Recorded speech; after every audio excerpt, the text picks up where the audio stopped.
What's up, everybody? How's everyone doing on this Thursday, March 29th? It is 7:02 p.m., and we're back for episode 80 of the MMA Ratings podcast. We're inching closer to number 100, but I would not be this close to this number without my partner in crime, Schwan Hughes. How you doing there, sir?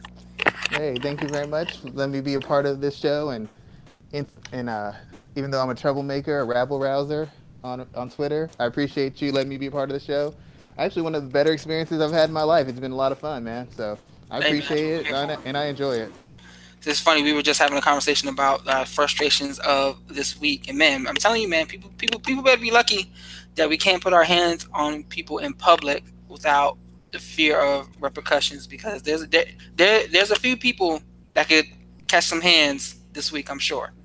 Who are you? Who are you telling? The worst part, the worst part is every guy I know thinks he knows how to fight. They never trained, never done anything, but they swear they're nice.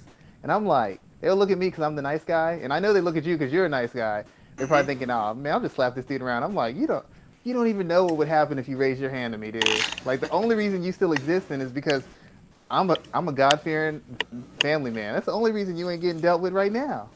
That's really the point, man. That's really the point. So, speaking of people that getting dealt with, we are coming up on the end of a quiet cycle of mixed martial arts. We've had the last 2 weekends off without any fight cards, and it's been rather refreshing. There's been some interesting news coming up that we're going to talk about today, but it's just been an interesting kind of 2 weekends off. How have you spent your last 2 weekends of no MMA? As usual, I got my girls there. They got their first tournament coming up this Saturday. So I've actually been easing up on them. I don't jump on them so much, so I kind of let them have some room to breathe on this, but still got to get on them a little bit. But other than that, I just been doing a little bit of training, and then I got a couple people contacting me talking about helping out with their fighters. But I'm gonna have to start dropping that price on them now. I'm like, okay, the first one was for free. We ain't doing this no more though. Yeah, man, send them the Cash App link and just let them know where they can send the money to right out the gate. I'm like, you called me. I didn't call you. You called me, dude. Definitely. So, let's go ahead and talk about some news, man. I wanted to start with a little bit of business because I'm surprised this kind of flew under the radar so much, listening to what everyone was talking about, especially with it being a slow week this week. But on Monday, it was announced that Endeavor is purchasing New Lion. And for people who do not know what New Lion is, it is a technology firm that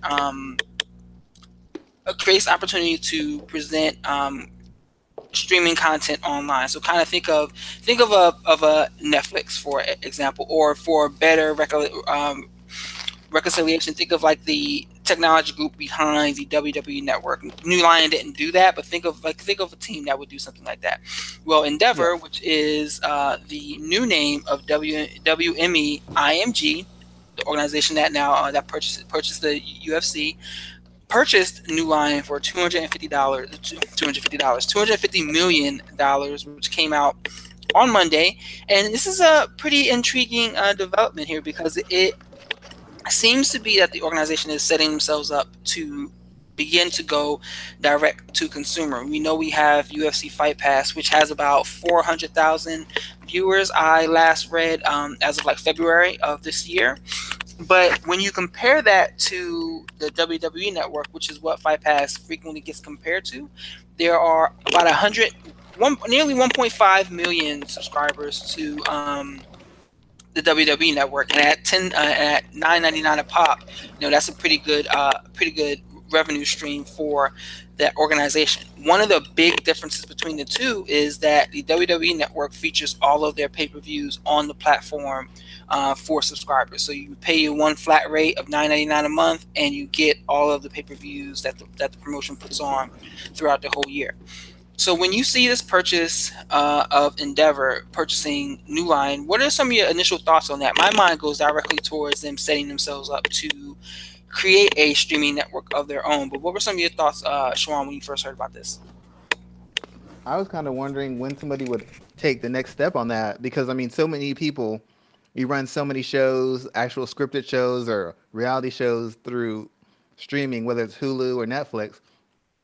And then you have on the sports side or sports entertainment side, you have the WWE. I kept wondering why the UFC or WME hadn't taken further steps to have some kind of platform where they could have their content more accessible to people. I mean, when you have it in that instance, you can literally watch it whenever. You don't even necessarily have to have it on as it's happening, because when it's streaming, people can watch it, pretty much anytime they want.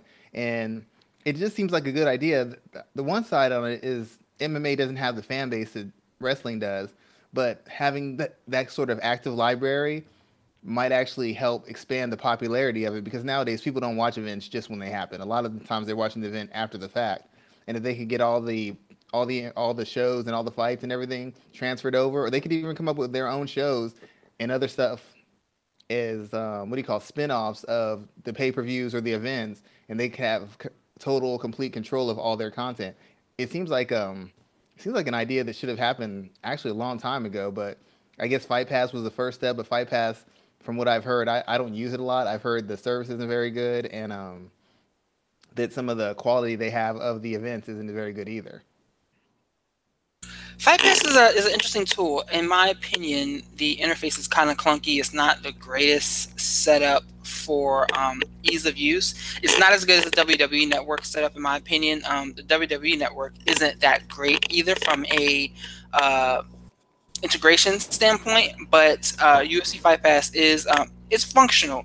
My big hang up is that it's not like I can't use it with my PlayStation 4, for example. So I can't watch, if I wanted to watch content directly from my television, I cannot do that. I always have to use my laptop. But I think one of the big benefits of Fight Pass is that it allows me to stream events like EBI or Polaris. Glory Kickboxing is on there a lot of times. Invicta is on there. There are some other smaller organizations that are actually on there as well too. So it is a good spot for like a cultivation of combat sports, and especially if the UFC is continuously pushing this Zuffa boxing platform as well too, to give them an opportunity to showcase that somewhere. And with their television deal coming up for negotiation, I believe end of this year, next year, this allows them to cut out the requirement of having to go to a Fox, to go to a Facebook, to go to a USA, for example, to get them to buy into the UFC. It allows them to go direct to consumer and keep that money in their own pockets. Now, we don't know if that's going to go to the fighters or wherever that may go. That's another conversation for another day. But it does create some opportunity for the UFC across the board to increase their revenue if they were to set this up like the WWE has set up their network. Well, I just wonder how much, because with WWE, part of the success of that, or a scripted show, is that the show, they react to fans. Like a character shows up and the fans like that character might become a regular, if not a reoccurring character. In WWE, they know the matches we want to see, they know the names we want to have in, so they kind of cater to the customers. In the UFC and mixed martial arts or combat sports in general, sometimes the fans are demanding something and they try to, marinate it or guide it or set it up a certain kind of way, even though the fans are demanding it right now. So if they go to a system where they're streaming and it's direct to consumer, I wonder if that gives the consumer more power now, because this is going straight to me. I don't have to watch all this stuff. I don't have to go through these other outlets. So I'm not paying for fights I don't want to see. I'm not paying for things that don't appeal to me specifically or don't pique my interest. You can get by on a Fox card with a bunch of no-name people on there. There's a certain segment that's going to just tune into that automatically. But if you have a streaming service and you put content on there, especially live content, if it doesn't have some kind of catch or some kind of appeal as far as the fight goes, people aren't going to watch it, and that's going to cause you to lose money. Like I'm just wondering, are they going to have to kind of appreciate the fans a little bit more and cater to them as far as what the matchups they want to see and the fights they want to see, even if it means coughing up more money out of their pockets to give us the fights we want to see? I think it does. It may create an opportunity for that. Something else I was also thinking of to kind of piggyback off of that is that it could allow the organization to create those bigger fights and those bigger events that we want to see and have the opportunity to be able to afford them. Because one of the biggest complaints about the current Fox deal is that it forced the UFC to put together a lot of events that weren't up to par, weren't quality compared to the old UFC that only did a couple shows throughout the year. Well, having the ability to go direct to consumer will allow them to limit how many events that they are putting on and who's on those showcases. So it does give them the opportunity to kind of pull back a little bit if that is what they wanted to do on all of these cards that are on Fox and the multiple platforms. But I'm not sure if they're going to head in that direction. But it is something that we could be talking about next year if this really does become a full-time platform. Well, I just think it would have to be. It's like the limitation of being on a Fox or something. They want you to take the space they have, the open space when they have maybe baseball games or football games or whatever that's not really a good draw. They need content and they need lots of it. As you said, that forced them to create a lot more events, a lot more fight pass cards and UFC and Fox cards, all that stuff. And a lot of these fights weren't appealing at all, and the ratings reflect that. So if you're going to do straight to consumer, then for me to pay this extra money, I have to know I'm getting with what I want, because I don't have to watch this. This isn't wide open space that I have to watch. It's a service I paid for. And once I'm directly paying for it, my tolerance or my patience for a certain level of card, it no longer exists. The same card I put up with on Fox TV, I'm not putting up with if I have to sign onto your streaming system. That's not going to happen. Those Fight Pass cards won't be acceptable to me. Mm-hmm. Yeah, I'm not going to disagree with you there at all. I do hope that this is something that we kind of see come to fruition. That's something that it gets worked on in the future, but it wasn't really talked about this past week, so I just wanted to kind of highlight that in a minute. But I want one question before we change the topic. Do you think they're going to ever put the appropriate amount of money in necessary to get the return they want? I know the UFC's put in money, or the WME's been putting money or whatever, but I feel like they've kind of skimped on things. And for them to get the return they want, I mean, everything, NBA, NFL, boxing, for them to get the turnaround and to get the fans recommitted and to get the sponsors, they had to kick in money. They had to take some losses to take 2 steps. Sometimes they had to take 4 steps back to take 1 step forward. Are these guys willing to take those hits? That's what the Fertittas did when they got it. They took hit after hit after hit till it broke. And it seems like WME is trying to lower costs while trying to expand their reach and their influence. And that's rarely how it works. I think so. I think they will at some point in time. I think they're trying to lower. I think they're trying to kind of expand their exposure in different ways. Yes, they are trying to lower costs. They've been letting since that they let staff go right out of the gate, and they haven't been jettisoning fighters as much. But I do believe that we will reach a point where they will begin to invest more money into the organization. I think they're just they're doing different things, and I think that they're willing to diversify in a way that the Fertitta brothers were not. And my opinion is, over the long term, that will help. I'm not sure. I'm not sold on the idea of Zuffa boxing, but if it's something that allows them to diversify and kind of present another product out there that people want to sit down, watch, and see, then I'm looking forward to that. Like I was speaking to someone, I think early or late last year, talking about what type of viewership does EBI get on Fight Pass, and it's one of their highest rated shows there. They don't release their numbers, but this individual has information, or is privy to information about how many viewers come to those type of content opportunities, and EBI was one of the higher ones that are on there. So I think as they begin to look at what type of content viewers are wanting to watch, we'll see them invest more money in the organization and in their online offerings to kind of level that playing field. Yeah. Well, so as we talked about this, we talked about the WWE in a sense, and this week we had another kind of crossover news story between professional wrestling and the UFC when Ronda Rousey was featured on ESPN, and it didn't go quite so well. She was having a conversation with, first it was who was it? Mike Golick, and on one of the morning shows, and then it was Max Kellerman, in which she was asked questions about mixed martial arts. Golick's question wasn't that great about whether or not she could go back in time and change the outcomes. I mean, of course, anybody would. And Kellerman had a kind of a long-winded question, but it wasn't as bad. Either way, she was still kind of confrontational with both men, and she's been getting a lot of flack for that over the week. people are not understanding why she responded in such a way.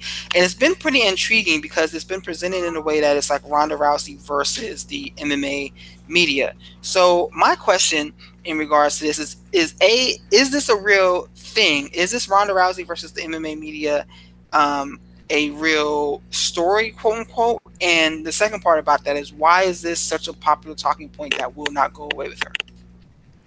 Well, I don't know if it's against the MMA media. I mean, to me, it seems like it's a fight between Ronda Rousey and professionalism. Before I get into this, MMA fighters always say that, the stick and ball traditional sports people have it really easy. They get paid all this money, they get all these luxuries. We don't have insurance. We don't have this. We don't have that. That's a common conversation. And you coach fighters, so I've worked a fighter, so I know the sacrifices they make and the lack of money they get. But one of the things they get away with is they don't have to answer a lot of questions. They don't have to deal with a lot of media. The kicker on any NFL team has to deal with more pressure and more scrutiny than 95% of most MMA fighters.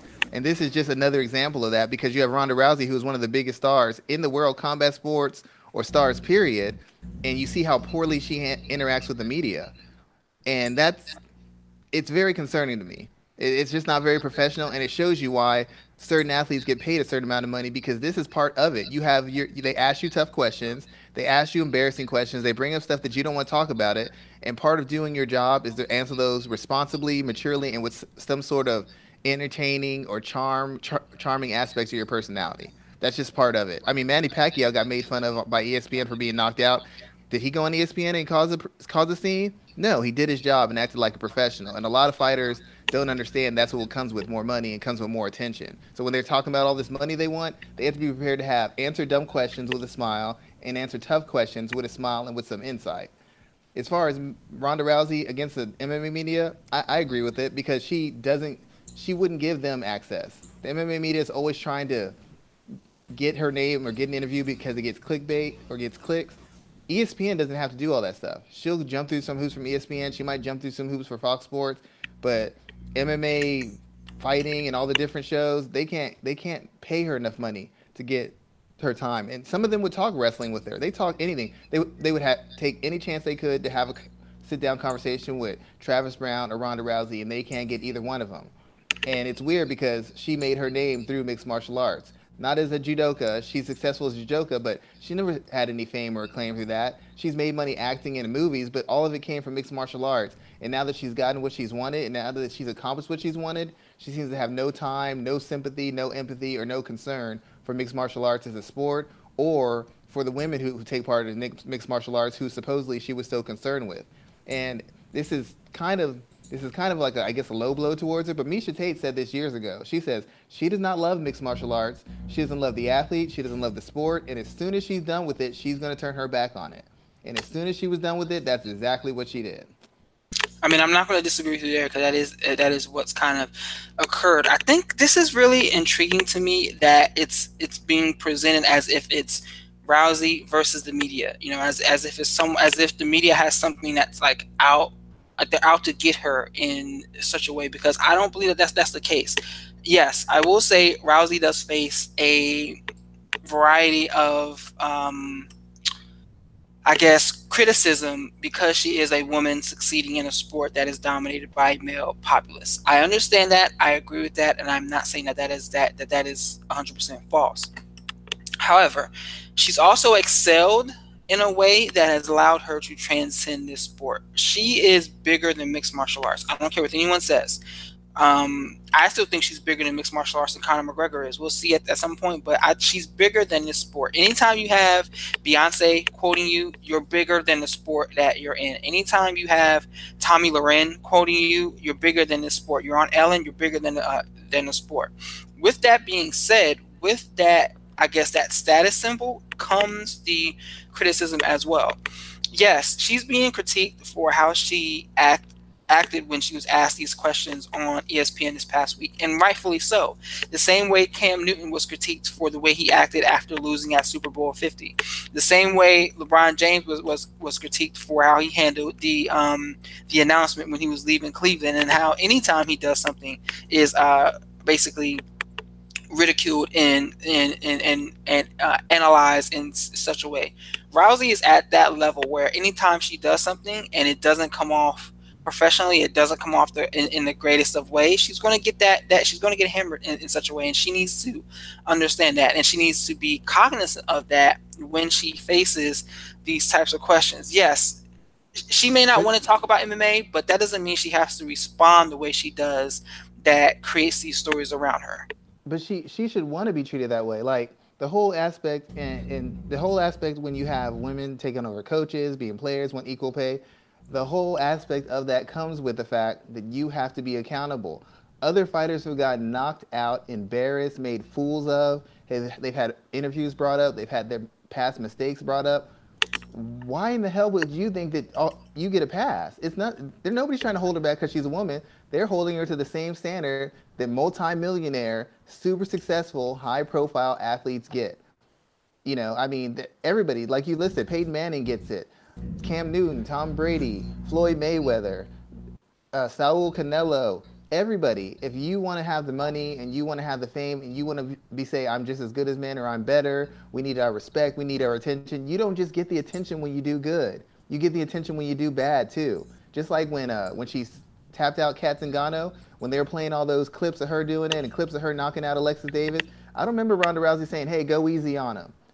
Lay off of them. They're worthy warriors. They're worthy opponents. There was none of that. But then all of a sudden when she was on highlight reels getting knocked out and they were making GIFs and animated little clips about her, then it wasn't funny. Then it was abuse. Then it was attacking her. Then it was, we hate seeing successful women. No, you getting it just like everybody else. You getting it just like everybody. When Rashad Evans got knocked out by Machida, how many times did you see that picture of Rashad knocked out? How many times did you see that? I saw it millions of times. And Rashad ain't nowhere near as popular as Ronda Rousey. Jose Aldo has a permanent highlight reel of him getting one shot KO'd by Conor McGregor, which I have seen so many times, and Jose Aldo isn't 1/10 the star that Ronda Rousey is. The fact of the matter is, you're in a combat sport or any sport at all, you are a subject, you are open to criticism, people are going to make fun of you, people are going to build you up. I'm not saying they should be vicious, I'm not saying they should be malicious, but for you to be offended because people take some kind of joy in you losing, they took joy in all the people you beat losing. When you beat up Miesha Tate and people took joy in that, I don't remember you getting too defensive.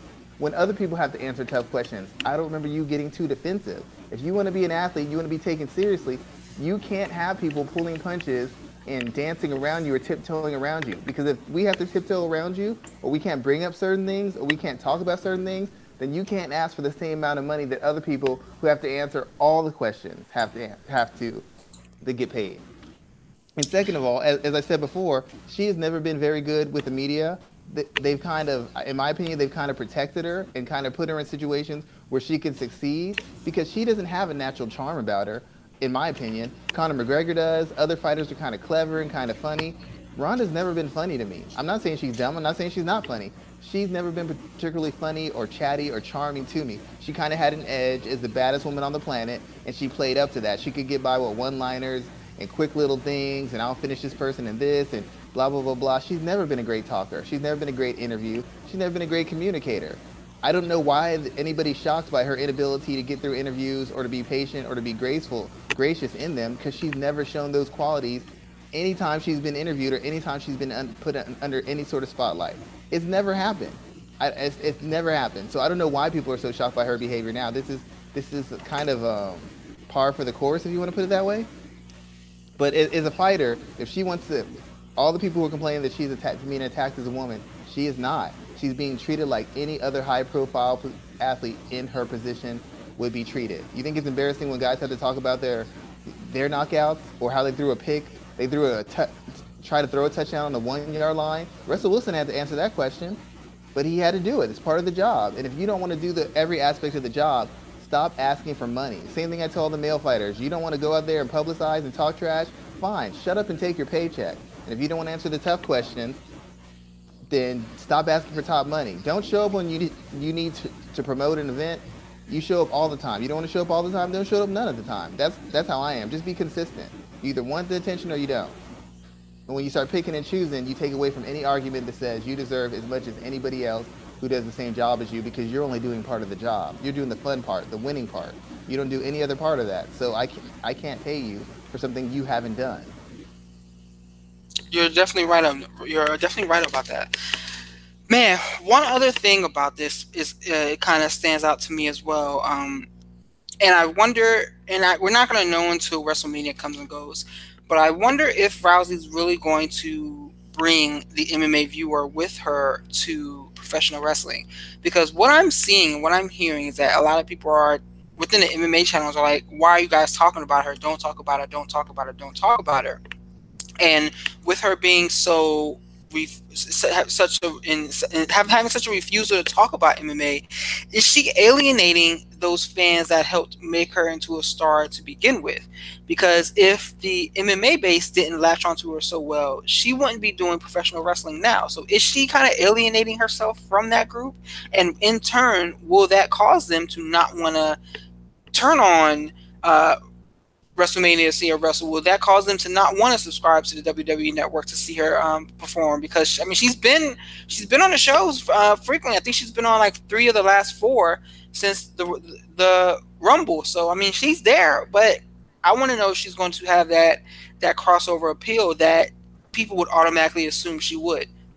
I think you said it best. She's bigger than the sport, so that appeal is already going to be there. She was never the biggest person as far as interacting with MMA media, anyways. If you notice, a lot of her big interviews and stuff were done with, I mean, when she made a fight announcement, it wasn't through the UFC, it was with Good Morning America that she was fighting Holly Holm. Who the hell else gets to do that? And I'm not saying she didn't deserve it. She's a big enough star, but who else is doing all her big things were doing were stuff that MMA was a foundation of, but all this stuff you saw, like you never see the foundation of a building, everything below the ground. You see the skyscraper, all the stuff around it. MMA built her, but all her biggest events and her biggest things were MMA related, but they weren't pushed the most through MMA channels.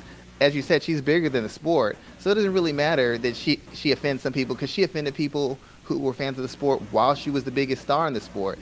It's kind of the fact of her story, what she did as a woman, and what she represents kind of as a symbol that carries over more than anything about her being a true MMA fighter or being immersed in the MMA culture. She didn't really fight that long in mixed martial arts, if you think about it. She wasn't really prominent in mixed martial arts as far as coaching or being a part of it outside of her own career.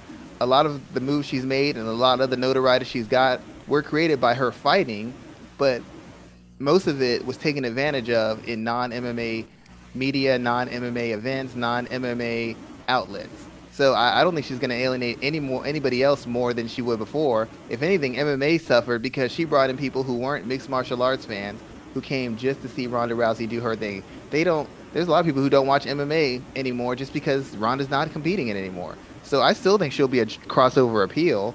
I think she'll be a crossover appeal, and a lot of MMA fans are wrestling fans. So if she can get her act down, she can perform well in the ring. Even people who don't like her as mixed martial arts fans are going to be fans of her work ethic and fans of the product she puts out to WWE. I don't feel like alienating MMA fans is going to impact anything at all. I mean, hardcore MMA fans didn't make her a celebrity. It's a bunch of casual fans who did, and it's the casual fans who are going to casual fans and the wrestling fans who are going to cover it, who are going to carry her to the next level or buoy her success moving forward. You're right about that, man. You're right. Let me ask you this: are you going to watch WrestleMania to see how she does? I haven't decided yet. I probably won't. I mean, maybe I don't think I'll get the pay-per-view. I might watch later. Maybe somebody else will get it and I'll watch it. I'm not. I wish her the best. I want to see her do well. This her doing well might open some doors for some other mixed martial arts fighters to kind of go in there. In Japan, that's a big thing. In America, it's not so much. So maybe it might help somebody else out, and I hope she does well in that regard. But I'm not super invested in it outside of I just want to see her do well as a person. I don't necessarily think she's the greatest person in the world. I don't know her, but she's a person who faced some adversity and is trying to get her life together and be successful in something that's very hard to do. I have a lot of friends whose parents were pro wrestlers, so I know how hard it is. So I'm interested in her doing well and showing the sport its proper respect. I don't have to watch it like on pay-per-view. I can watch it later on. I might watch it later on, but it's not a life or death thing for me to see her perform in the WWE. And that's the whole point of the actual network. You can watch it later on if you want to. Yeah. So we have a couple other stories to talk about. There were some big welterweight fights announced this week, 3, and particular, where we have Darren Till and Stephen Thompson that's now headlining UFC Liverpool. That one was confirmed and officially announced today. Kamaru Usman and Santiago Ponzinibbio. They're fighting in UFC Chile. I don't know what event number that is, but Neil Magny and Gunnar Nelson, they're also fighting at UFC Fight Night 130, also known as UFC Liverpool. So let's talk about these three fights here, starting with Till versus Thompson. What are your initial thoughts about this fight here, and like, what do you think about this matchmaking?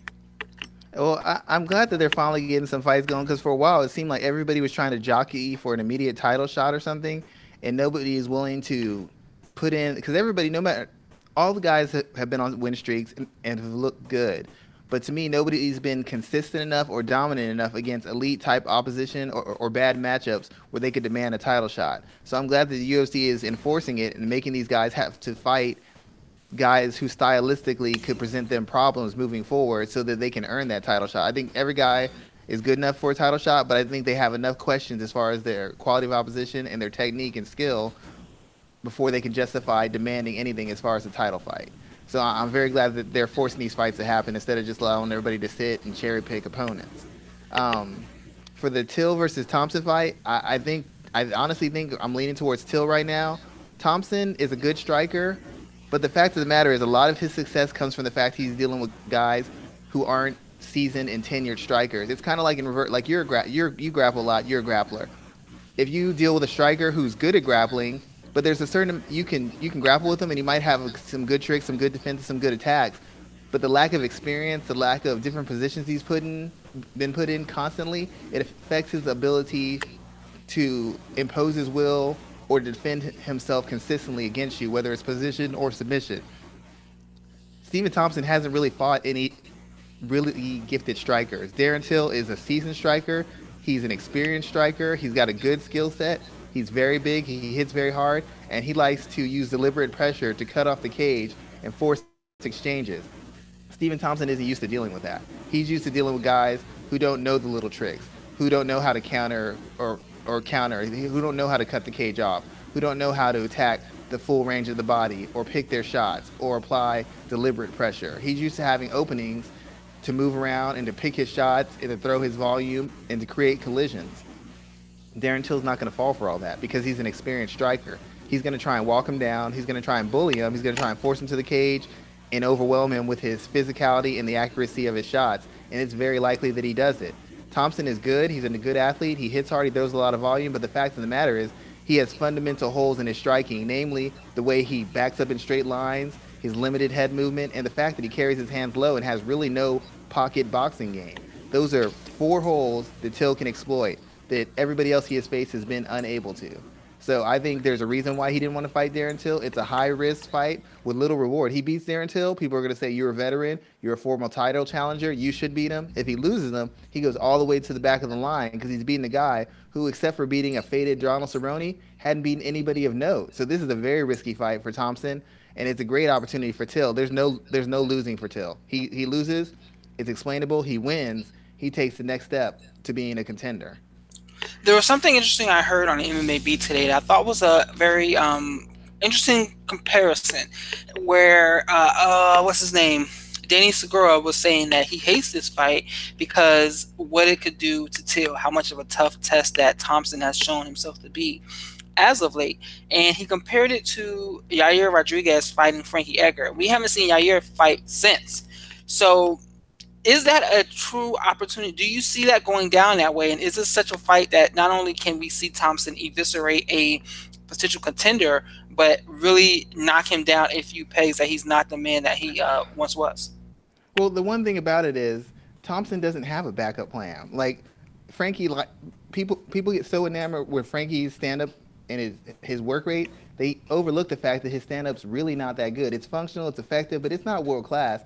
What helps the stand-up is his grappling and his wrestling. So Yair was getting to Frankie on the feet. Frankie was able to force the fight on the ground, and that's where Yair had no answers for him. Till, even though I have a couple of problems with Till. Till is a big, physical, strong guy.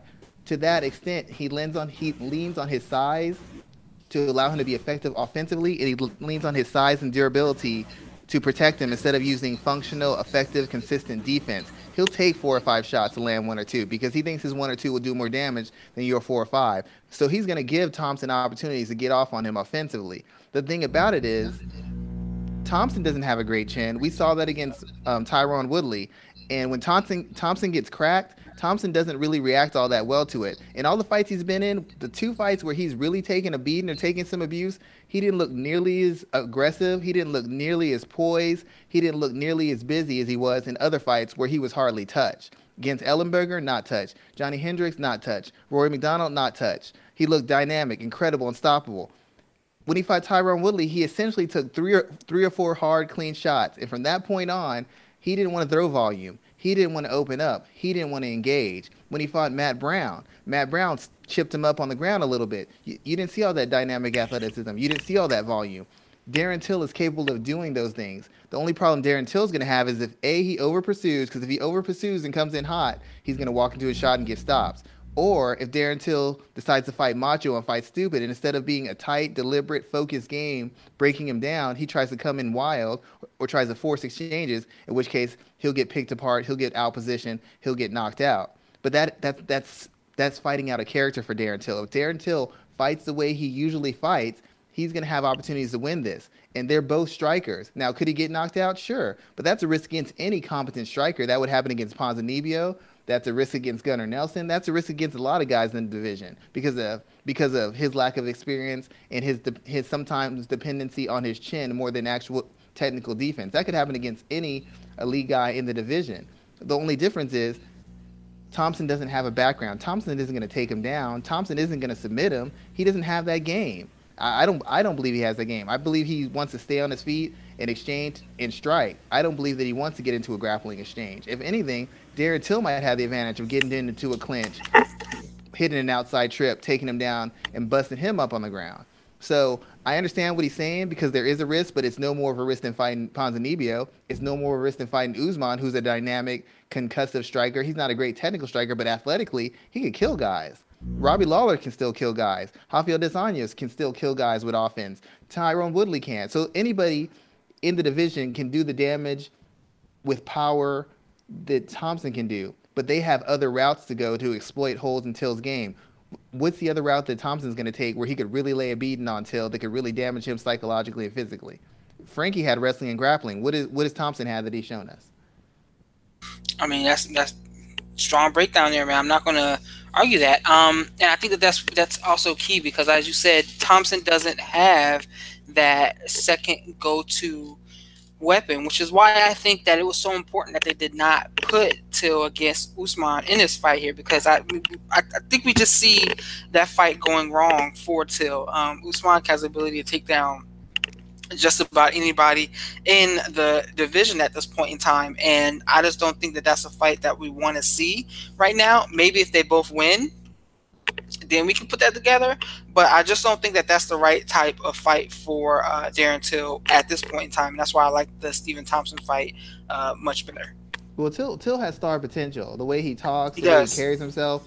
They're trying, and they're not giving him an easy matchup, but they're giving him a favorable matchup. When they threw Yair against Frankie, this is Yair's coming out party. We on this show said, I know I said it, and you agreed with me, Yair is going to get his ass whooped. He does not know how to grapple or wrestle well enough, and I said he's going to come out hot on the feet. Frankie's going to make an adjustment, and when he makes an adjustment, it is over for him. That's much different than this. This is a matchup that favors Till's strengths, even his weaknesses, which would be his defense and a little bit of his athleticism. A little bit. He's a good athlete, but Thompson might be a little bit more creative as an athlete. The fact of the matter is, Till comes in so big and is so durable, he has enough physical attributes to offset some of the technical holes that he may have. And as I said before, there's no other avenue for Thompson to go for victory as far as winning. He's not going to take him down 15,000 times. He's not going to tie up in a clinch, because even if he takes him down, Thompson's not a good enough grappler where he's going to try and contain a man who's going to be coming into the cage almost 200 pounds. When you're not a grappler who's really seasoned, he'll risk a big guy getting on top of him because he feels he can sweep, he can submit, he can control him. When you're a competent grappler or a functionally efficient grappler, you're not taking chances like that because you don't know what's going to happen if you get put on your back. You have no idea. And the 2 times that Thompson has been on his back, he's gotten torn up by Matt Brown and he got torn up by Tyron Woodley. I understand both of them are better wrestlers or maybe more established grapplers, but when you're dealing with a guy who's going to come in possibly 10 to 15 pounds heavier than you, a big, big, thick welterweight coming in like that, who's going to essentially be coming in as a middleweight, you don't want to take any chances in scrambles. You don't want to get stuck underneath that guy. You don't want to go for a submission and end up in a bad shot with a guy who's got 15, 20 pounds on you laying the lumber on you. So he doesn't have the options in his game or diversity in his overall MMA game to expose Till. He might outstrike him. He might knock him out. But we already know that's a possibility. But I don't see an area where he just outclasses or exposes Till. Some good analysis there. So what about the Ponzinibbio Usman fight here? Is this more? Let me ask you this way: is this fight more dangerous to Usman than Thompson is to Till? To a degree, I think so, because what they're trying to do some. When you have certain fighters with guys like Usman's background with the wrestling, where it's a go-to, it's a guarantee that he can get takedowns, he can control the fight like that. You have to put him in against a guy who has enough athleticism, enough takedown defense, and enough volume activity that he's going to force Usman to fight. He's going to keep pushing a pace. Like some guys, you take him down. You've seen this in grappling. You take a guy down, and he could be a better grappler than you, but he's going to accept the takedown. And he's going to work on the bottom to defend or try to get you back off. But there's certain guys who might be a lesser grappler. You take him down, and he makes you fight for the takedown. He makes you fight for control. He makes you fight every moment you get your hands on him. Even though that guy is less skilled, he's going to wear you down or wear on you because you're having to fight for every single inch, every single second of control you have. So he's going to make you have to fight. You're going to waste more energy. You're going to take more chances because this guy is pushing you. That's what Ponzinibbio does. His whole shtick is him being a fast, dynamic guy, not superhumanly fast, but fast, and a guy who works at a very high pace and a guy who is very physical. He's not going to throw 1 or 2 shots and get taken down. He's not going to kind of give up the takedowns and give up the range that other guys have given up to Usman. He's going to come out there and he's going to make Usman, he's going to jump right on him. He's going to throw volume. He's going to attack the legs, attack the body, attack the head, throw punch kick combinations, and really get in on him and make Usman fight every second of the round and for every inch he takes in the round. And by doing that, he's going to hope to extend Usman and eventually wear him out. So even though Usman has multiple ways to win the fight, the fact of the matter is Usman's never been in a position where a guy has forced him to fight and fight hard for 3 rounds. So that's what makes it a more dangerous fight for him, because Ponzinibbio is more of an attack type of guy, and he won't be dissuaded by contact. He won't be dissuaded by takedowns. He won't be dissuaded by a high pace. We don't know that Usman is capable of keeping one, and we don't know what Usman's going to do when he really starts having to take the lumber instead of just laying it on somebody. Yeah, man. I mean, and I'm looking forward to seeing how that fight goes for Usman. He kind of called it when he was saying he was saying that he thinks that he was going to get Ponzinibbio instead of Till because the UFC is trying to protect Till, and that's actually what happened here. Now, Ponzinibbio is a dangerous opponent, but I like that matchup more for him right now than I like Till. And I think that a win over Ponzinibbio sets the stage for a good fight against Till in the future. What I would do? Go ahead. What I would do is I would find a way to book Usman Till on the same fight where Woodley fights whoever he's going to fight, if it's RDA or Covington. I would want those guys on Showcase on the same card. Well, yeah, I think that's an excellent idea. My issue with Usman is he said he wants to be pushed to the top of the food chain, right? He wants to be in the title talks. That's what he keeps saying, correct? Correct. Fighting Darren Till is not going to get you there. Darren Till has one name win to him, Donald Cerrone. Donald Cerrone was on the decline, and Donald Cerrone is going back to lightweight. So as big as that win is, it's not quite as big as you think. But Donald Cerrone is a name. So if he says he wants to get closer to the title, he wants to be in title talks, he would have to beat someone who's considered an elite welterweight. Santiago Ponzinibbio right now would lead the pack out of these 4 guys. He beat Mike Perry, He also beat Gunnar Nelson, who was on a win streak. And I think he had one other win before that. I can't remember who he beat. But he's been on a win streak. He's looked dynamic against guys who were in the top 10. Thompson, he lost to Woodley twice. and then he had a tough fight with Masvidal. Till beat two no-namers, and then he beat Cerrone. So if Usman really says he wants to be pushed towards a title fight, he'd have to beat the best contender out there. And right now, as far as records and quality wins and heat on them as far as win streaks, Ponzinibbio is the best guy. And secondly, Usman has not been particularly exciting in the fights he's had. And if you want to get put in against the name guy or the face guy, whoever the popular guy is, you have to show something that's going to pique the fans' interest. And I know it's all about winning. That's what I tell guys I work with. But the fact of the matter is, if you can win and draw fans or draw some positive attention, that's even better. His last fight turned people off. He won it. He was dominant. But the performance turned him off. And that whole I was only going 30%, that turned people off too. So why he thought he was going to be rewarded with a fight against a possible potential poster boy is beyond me. And he shouldn't want that fight either because he wants to be in the title talks. Beating Darren Till will not put you in title talks. Beating Stephen Thompson will put you in title talks, maybe. Beating Santiago Ponzinibbio will put you in title talks. Beating Darren Till does nothing for you. Not really, because Till's, to an extent, Till's just as unproven as Usman is against elite guys. So if anything, the UFC might seem like they're protecting Till, but they're actually doing Usman a favor because if he beats Santiago Ponzinibbio, he's ahead of Till. Now Till's got to come to him if he wants to be considered for a title shot because he's beating the better welterweight contender at the moment. It's like these guys don't understand how the game works and they're trying to hustle backwards. Yeah, man. I mean, they're definitely making some moves within the welterweight division that are intriguing across the board. Neil Magny and Gunnar Nelson, they're also scheduled for the UFC Liverpool. And what are your thoughts about this fight here? Because these are two men who aren't new names in any shape or form. They've been around for quite a little while, but they both, remain within the top 15 of the division. Is this a fight to see who becomes, like, I guess, prime gatekeeper at 170 pounds? I don't mean that to be totally disrespectful, but is this a fight to see who becomes, like, gatekeeper A within that group, or what is the purpose of this fight when you look at it on paper? Well, even if Magny wins this fight, he's essentially a gatekeeper. We've already seen the extent of Magny against the second and third tier guys. He puts on these win streaks. When he faces elite guys, elite talent, he faces elite opposition. 9 times out of 10, he just loses. I mean, almost. I can't even say 9 times out of 10. 10 times out of 10, he loses. It's just what he does. He's a hard worker. He's very disciplined. He's very well prepared.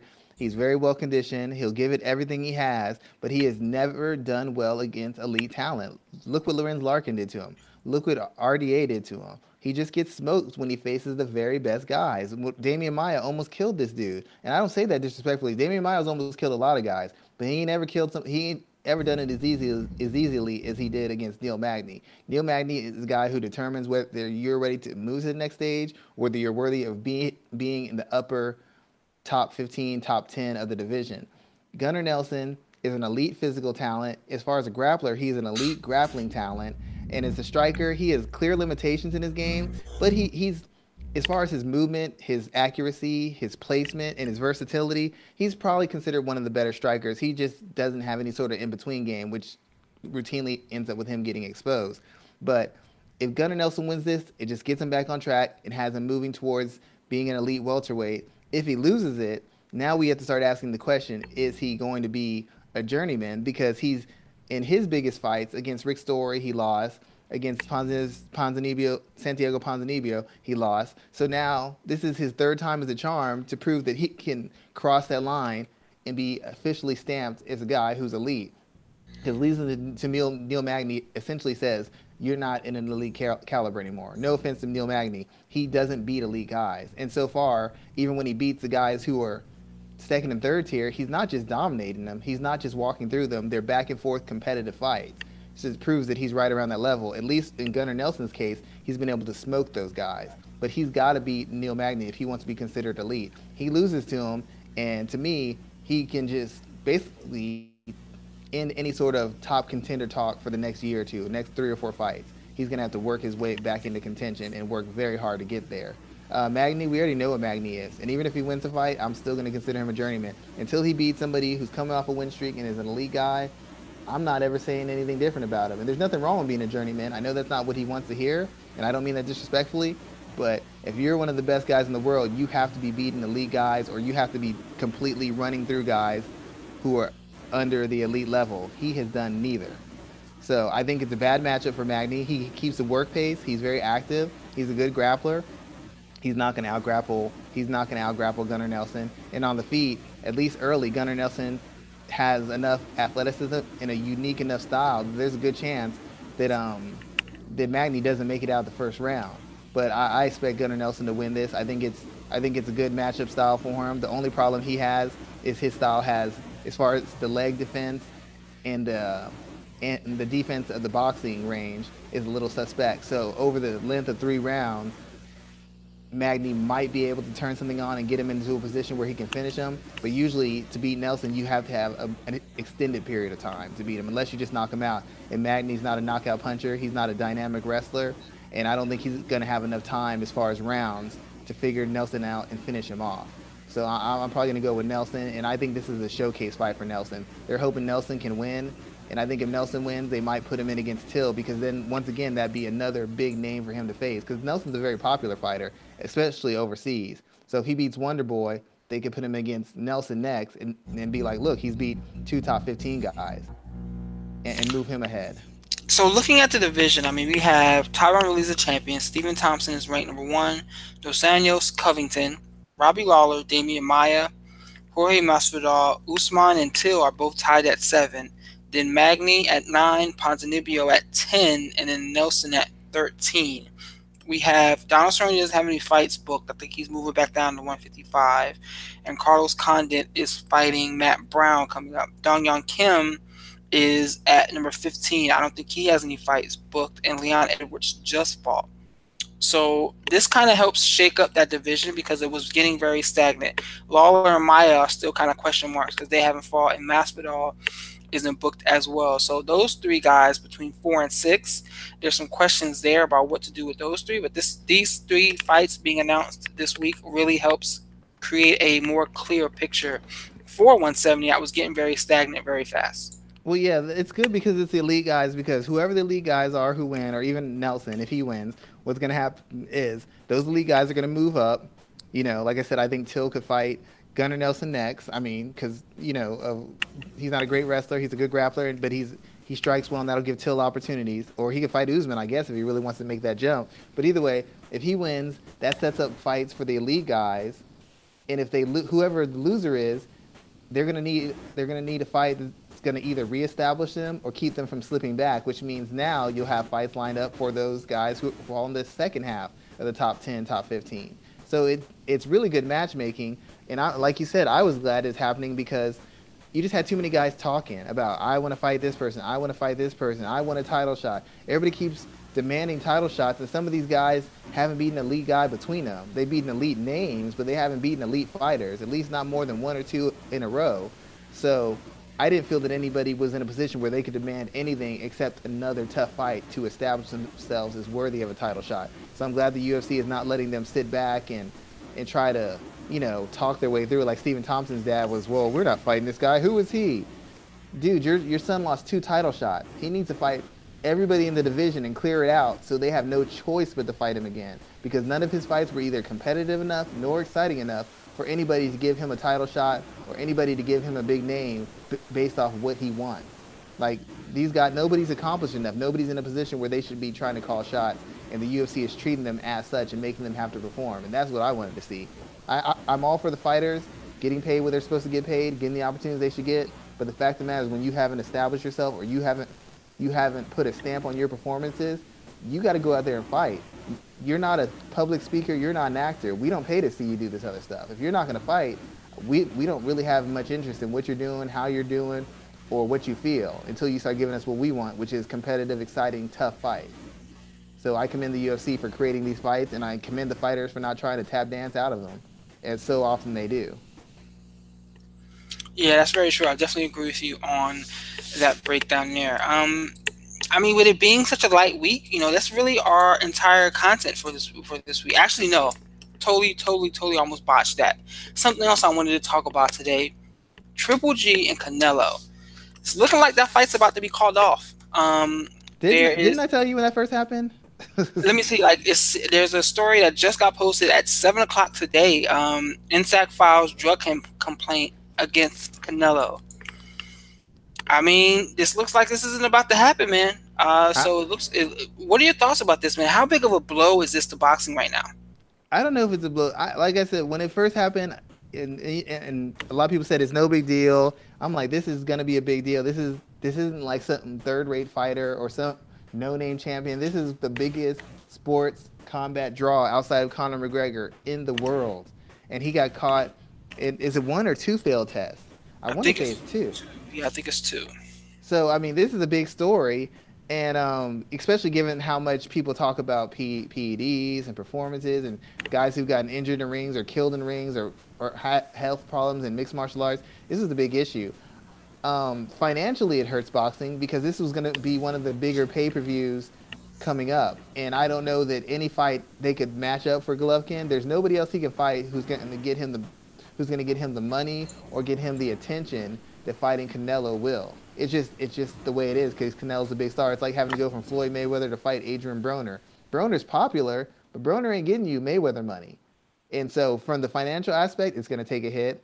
I guess from the media aspect, it takes a hit too because once again, boxing isn't delivering the fight that we want to see. So the head start that boxing's had and the good year and a half, 2 years they've had of giving us big name, good, exciting, high profile fights, seems that streak will be coming to an end if something isn't figured out and that fight doesn't come to pass. True, true there, true there. I think this is huge. One last thing, I'm actually shocked they're actually considering canceling it. I know, like in theory, we know it's the right thing to do, but it's kind of like if the boss son gets caught stealing, you don't really expect him to get fired. Man, they're offering refunds. When have you ever heard of a event this big offering refunds? I mean, I never heard of it before, but it's kind of like if they were gonna have a fight and you say it's gonna be Floyd and somebody else, like Floyd and Connor, and then all of a sudden Connor backed out and it was gonna be Floyd and Cub Swanson. You better offer a refund because I mean, if you take all the money, I mean, that's just something you can't come back from. You just at this rate, I don't, I've never heard of it before. But if they just take the money and run, all they're doing is compounding their problem in how people view boxing as already a dirty, suspect sport full of guys who aren't morally obligated to their fighters, much less to the fans who pay their salaries. So if they're really planning on doing this and they're really going to cancel the fight, this is the best move they can make because it shows that they have some kind of concern for the fans, and it shows that they respect the fact that fans aren't getting what they want. So we're not just going to take your money and laugh in your face. We're going to respect the fact you're not getting what you want, and we're going to treat you responsibly and accordingly based on the matchup we're going to give you. So that would actually be a good PR move in my opinion. Because if they took the money, how would you defend that? How would you defend taking the money you've made for these people when you're not giving them the product they asked for? I mean, And that's knowing that 6 months from now you're going to come back to them and say, we want more money for you to pay for this matchup when I just ripped you off 6 months ago. That would do irreparable damage. They have to do it this way. so, man. I mean, like that's probably like to me, that's one of the biggest stories of this week because it has so many implications across the board, and it's something we don't see. It's something we don't see in the fight game that often. The fact that they're willing to cancel such a major event. Like we've seen the UFC cancel events, and we've seen boxing cards get canceled in the past. But such a major event like this get canceled over a situation like this, man, that's going to, like you said, irreparable harm to Canelo as a star. Yeah, I mean, I don't really know. I mean, I know we've had the stars in mixed martial arts get caught. We've had some boxing stars get caught up, but this is essentially the same as if Peyton Manning got caught on PEDs. I Yep. mean, this is the biggest name in their sport. Might be the biggest name in two sports.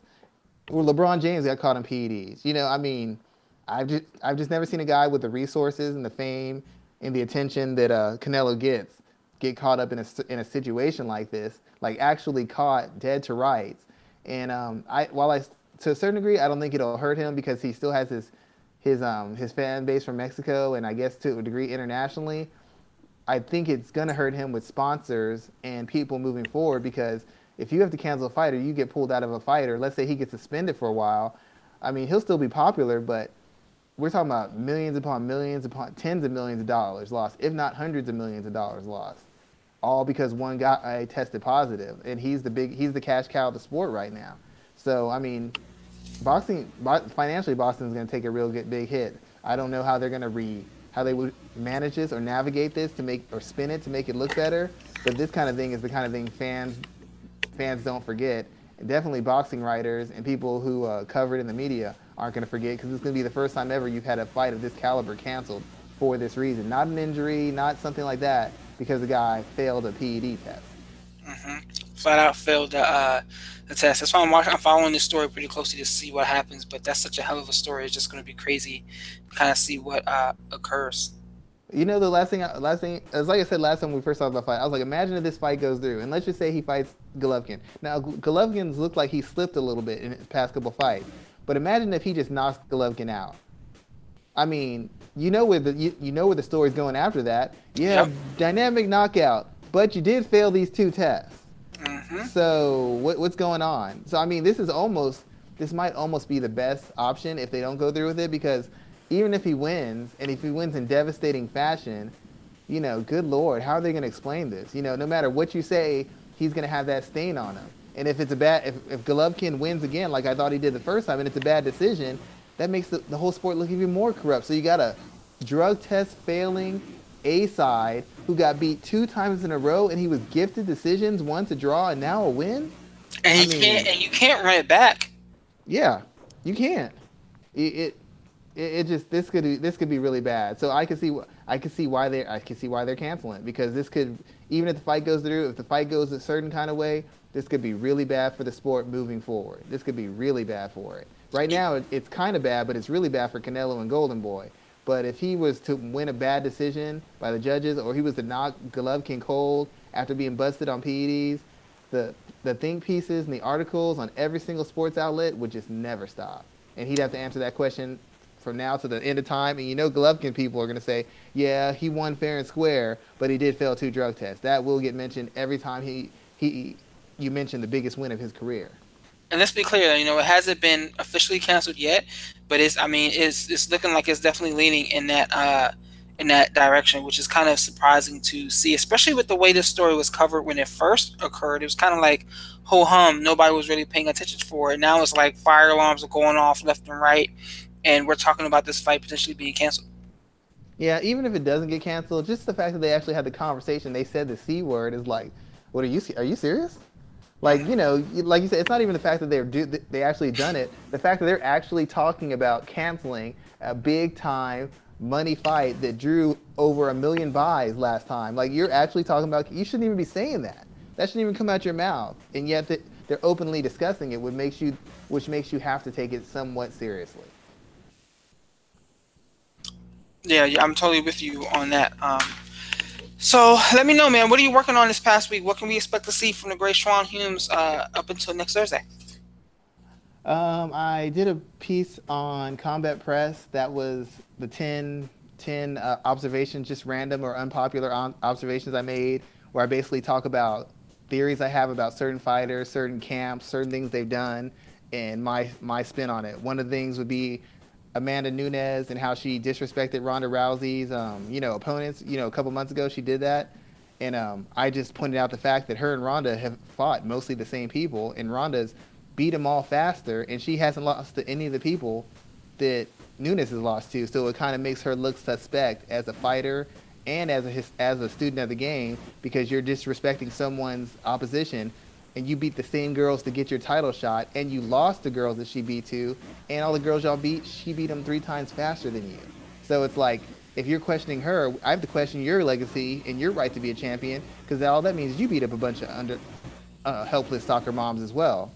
That's just one of the points I made on there. On MMAratings.net, I will have a article discussing the Kovacevic-Herrig fight, breaking down the things Herrig needs to do to win the fight. I also should be having a piece on Beck Rawling coming out that same week. And for Severe MMA, I did an article on Artem Lobov and the 5 steps he needs to take to beat Alex Caceres on UFC 223. Good stuff, sir. Good stuff. I always appreciate your insight and input, man. I'm working on basically stuff for pro wrestling as usual. A couple of pieces that are still sitting out there waiting to be finished. I have some stuff on. I gotta catch up on some ratings work as well. Man, just another day, another dollar. So I can't even think about everything I have to do. I have one question about the right. Is pro wrestling easier to cover than mixed martial Yep. arts? Yep. I That's hate what to say it. I hate to say it. It is, and it's much. And the people who follow pro wrestling, it's much more. They're much more into the coverage of it, which is totally blows my yeah. mind. It's a No, scripted I, spectacle, and yet you would think we're talking about something that's real here. Here. I believe that. I used to buy all the wrestling magazines. I used to read the article from cover to cover.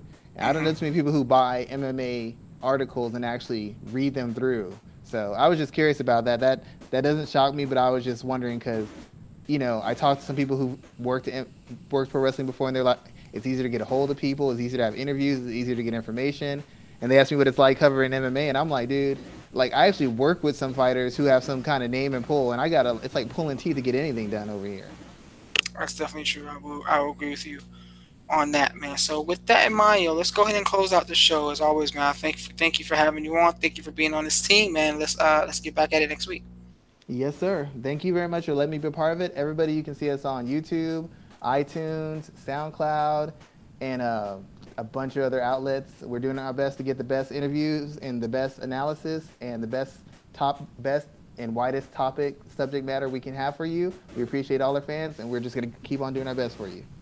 Cool, man. Cool. Thanks. Thank you, sir.